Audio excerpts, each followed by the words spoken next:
Hello student, welcome to Sigma Gurukul. तो आज हम इस वीडियो में बायो का एक टॉपिक लेके आए हैं जो कि आपको पढ़ाने वाले हैं और ये है सर्कुलेशन से रिलेटेड। जी हाँ, ब्लड सर्कुलेशन से रिलेटेड। ठीक है, तो चलिए फिर इसको शुरू करते हैं हम। तो जहाँ तक ब्लड सर्कुलेशन की बात की जाए तो ब्लड सर्कुलेशन की जो खोज है वो विलियम हार्वे के द्वारा की गई थी। ये विलियम हार्वे नाम के एक वैज्ञानिक थे और इन्होंने ही ब्लड सर्कुलेशन की खोज की थी। देखो, अगर हम ब्लड सर्कुलेशन की बात करें तो सर्कुलेशन आपका दो टाइप का होता है। ठीक है, इसको आप दो कैटेगरी में डिवाइड कर सकते हैं। परिसंचरण को हिंदी में परिसंचरण कहते हैं। तो कौन कौन से दो टाइप के होते हैं ये? एक होता है ओपन और दूसरा होता है क्लोज। ठीक है, open and close, close circulatory system और open circulatory system. Open circulatory system में क्या होता है कि जो ब्लड है वो वेसल्स से नहीं बहता, इनमें वेसल्स आर नॉट फाउंड। ठीक है, नॉट फाउंड, वाहिकाएँ नहीं होती, जिनको हम आर्टरीज एंड वेन कहते हैं। ठीक है, तो वो इनमें नहीं पाया जाता। वहीं अगर हम क्लोज सर्कुलेटरी सिस्टम की बात करें तो इनमें वेसल्स पाए जाते हैं, वेसल्स आर फाउंड। ठीक है, इनमें वाहिकाएँ पाई जाती हैं और ये वाहिकाएँ कौन सी होती है? एक तो होता है आर्टरी और दूसरा होता है वेन। ठीक है, हिंदी में इनको धमनी कहते हैं, हिंदी में इसको धमनी कहते हैं और इसको हिंदी में शिरा कहते हैं। तो ये दो प्रकार की वाहिकाएँ उपस्थित होती हैं क्लोज सर्कुलेटरी सिस्टम में। तो हमारे अंदर जो होता है, ह्यूमन के अंदर, हमारे अंदर यही क्लोज सर्कुलेटरी सिस्टम होता है, ह्यूमन में ये पाया जाता है। ठीक है ना। और वहीं अगर हम इंसेक्ट्स की बात करें तो इसका अगर आप एग्जाम्पल लिखोगे तो इंसेक्ट्स हो जाता है। कीड़ों में आपका ओपन सर्कुलेटरी सिस्टम होता है। ठीक है ना, कीड़ों में यही पाया जाता है, ओपन सर्कुलेटरी सिस्टम। यहाँ पे कोई वेसल्स वगैरह आपको देखने को नहीं मिलता, यहाँ पे कोई वाहिकाएँ आपको देखने को नहीं मिलती। ठीक है, चलिए आगे देखते हैं। इसके बाद अब हम बात करते हैं, हमें मेनली जो पढ़ना है वो सर्कुलेशन इन ह्यूमन पढ़ना है, सर्कुलेशन इन ह्यूमन। देखो, यहाँ पे सर्कुलेशन में एक तो लंग्स इन्वॉल्व होता है। ठीक है, क्योंकि लंग्स के पास क्या है? ऑक्सीजन। ठीक है ना, ब्लड जो ऑक्सीजन लेने जाएगा तो वो किसके पास जाएगा? लंग्स के ही पास जाएगा, इसी के पास ऑक्सीजन होता है। ठीक है ना। और दूसरा यहाँ पे किसका काम होता है? दूसरा यहाँ पे हार्ट का काम होता है। तो हार्ट क्या कर रहा है? ब्लड को पंप करने का काम कर रहा है। हार्ट का जो मेन फंक्शन है वो है ब्लड को पंप करना। ठीक है, तो एक चीज़ ध्यान रखेंगे, जैसे कि मैंने आपको बताया कि वाहिकाएँ होती हैं, तो एक होता है आर्टरी, जिसको हम हिंदी में धमनी कहते हैं। देखो, आर्टरी का काम क्या होता है कि ये हमेशा ब्लड को हार्ट से बाहर ले जाता है। ठीक है, यानी कि आप ये भी कह सकते हो कि हमेशा ब्लड को हार्ट से दूर ले जाता है, हृदय से दूर ले जाता है। ठीक है, और वहीं अगर हम वेन की बात करें, शिरा की बात करें, तो ये ब्लड को हमेशा हार्ट की ओर ले जाता है। ठीक है ना, यानी हार्ट के अंदर ले जाता है, टुवर्ड्स हार्ट, हृदय की ओर ले जाता है। ठीक, तो यहाँ पे क्या क्या इन्वॉल्व हो रहा है आपका? एक तो आर्टरी जो कि ब्लड को हार्ट से दूर ले जाएगा, हार्ट से निकाल के ले जाएगा। दूसरा वेन जो कि ब्लड को हमेशा हार्ट के अंदर लेके आएगा। एक यहाँ पे आपका ये लंग्स हो गया, लंग्स जो है इसके पास ऑक्सीजन है, और हार्ट जो कि पंप का काम करता है।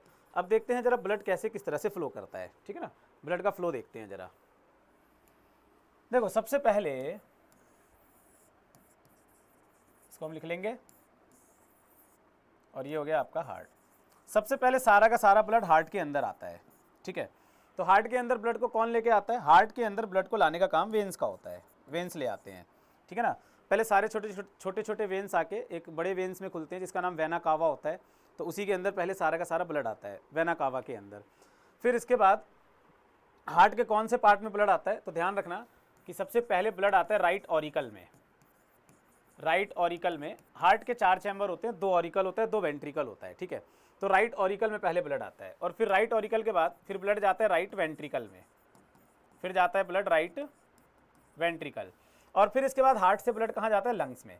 अब ये लंग्स में क्यों जाता है? लंग्स में जाता है ऑक्सीजन लेने, क्योंकि ऑक्सीजन तो लंग्स के ही पास है।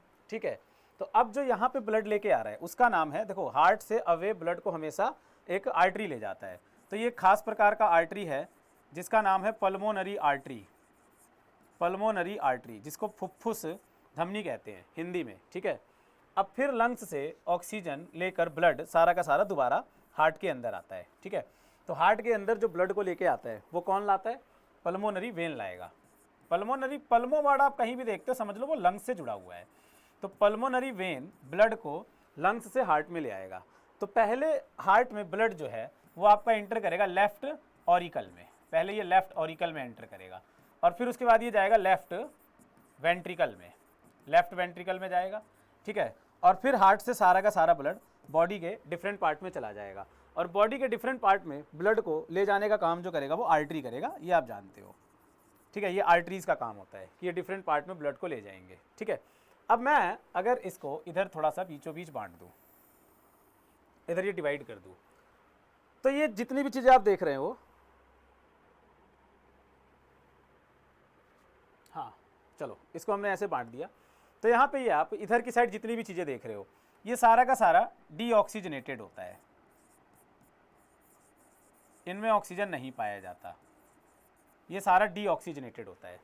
ठीक है, ऑक्सीजन ब्लड के अंदर तभी आएगा जब वो आपका लंग्स से होकर निकल जाएगा। ठीक है, तो यानी कि आपका वेन्स हो गया, पल्मोनरी आर्टरी हो गया, राइट वेंट्रिकल हो गया, राइट ऑरिकल हो गया, इन सब के अंदर डीऑक्सीजनेटेड ब्लड होता है।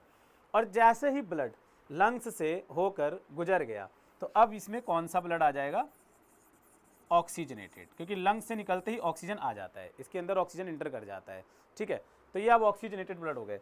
तो यानी कि आर्टरीज में, यानी कि पल्मोनरी वेन में, यानी कि लेफ्ट ऑरिकल में, लेफ्ट वेंट्रिकल में, इन सभी में कौन सा ब्लड पाया जाता है, तो इन सभी के अंदर ऑक्सीजनेटेड ब्लड पाया जाता है।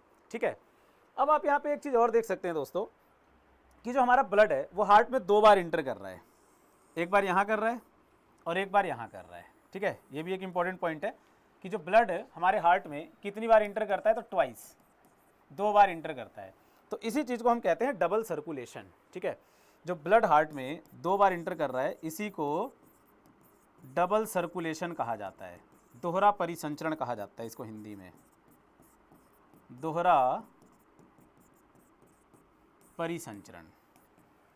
ठीक है, तो दोस्तों ये पूरा का पूरा आपका सर्कुलेशन के ऊपर वीडियो था कि ब्लड कौन से पार्ट से कैसे होकर गुजरता है, किस पार्ट में ऑक्सीजनेटेड ब्लड होता है और किस पार्ट में डीऑक्सीजनेटेड ब्लड होता है। ठीक है, तो आई होप कि आपको ये वीडियो पसंद आया होगा। तो आप लोग हमारे चैनल को सब्सक्राइब जरूर कर दें और बेल आइकन को भी दबा दें, ताकि कोई भी वीडियो अगर हम अपलोड करते हैं तो उसका नोटिफिकेशन आपको मिलता रहे। मिलते हैं अगले वीडियो के साथ, तब तक आप सभी लोग अपना ख्याल रखें। धन्यवाद।